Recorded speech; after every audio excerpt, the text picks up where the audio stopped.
దేశంలో అన్ని రంగాల్లో అభివృద్ధి చెందుతున్న భారతదేశంలో క్రీడా రంగం వెనుకంజలో ఉన్నదని ఎమ్మెల్సీ యాదవ్ రెడ్డి అన్నారు. గ్రామీణ ప్రాంతంలోని క్రీడాకారులకు మంచి ప్రోత్సాహం అందిస్తే అంతర్జాతీయ స్థాయిలో రాణించడం ఖాయమని ఆశాభావం వ్యక్తం చేశారు. సిద్దిపేట జిల్లా మర్కూక్ మండల కేజీబీవీ పాఠశాలలో అంతర్జాతీయ క్రీడా దినోత్సవ వేడుకల్లో ఎమ్మెల్సీ యాదవ్ రెడ్డి పాల్గొన్నారు. తెలంగాణ రాష్ట్రంలో ఒక జిల్లా కంటే తక్కువ ప్రాంతంలో ఉన్న దేశాలు కూడా ఎన్నో బంగారు పతకాలు సాధించాయని, మొన్న జరిగిన అంతర్జాతీయ ఒలింపిక్స్ క్రీడా పోటీల్లో కనీసం 1/2 డజన్ గోల్డ్ మెడల్ సాధించుకుంటామని ఆశించినప్పటికీ విజయం సాధించలేకపోయామని అన్నారు. అగ్ర దేశాలతో పోటీ పడుతున్న భారతదేశం క్రీడా రంగంలో వెనుకబడిపోవడానికి కారణాలు ఏమిటో తెలియడం లేదన్నారు. ప్రస్తుత సమాజంలో తమ పిల్లలు డాక్టర్లు, ఇంజనీర్లు, పైలట్లు, ఇతర రంగాల్లో ఉన్నతమైన స్థానంలో ఉండాలని కోరుకుంటున్నారు తప్ప క్రీడా రంగంలో మంచి గుర్తింపు పొందాలని ఆశించడం లేదన్నారు.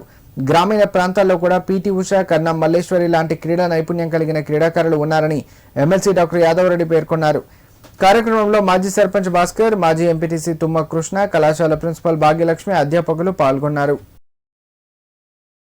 ప్రపంచంలోనే భారతదేశం అంటే ఒక పెద్దన్న పాత్ర పోషిస్తుంది అన్ని రంగాల్లో కూడా. కానీ మనం 2వ స్థానంలో ఉన్నప్పటికీ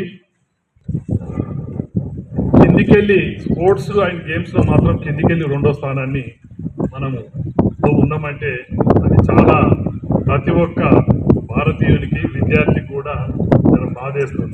మొన్న మీరు అందరూ చూసిండ్రు, ఒలింపిక్ గేమ్స్లో ఒక 1/2 డజన్ గోల్డ్ మెడల్స్ అన్న కానీ ఆశాభావం చాలా ఉండే, కానీ అనుకున్న రీతిలో ఫలితాలు రాలేదు.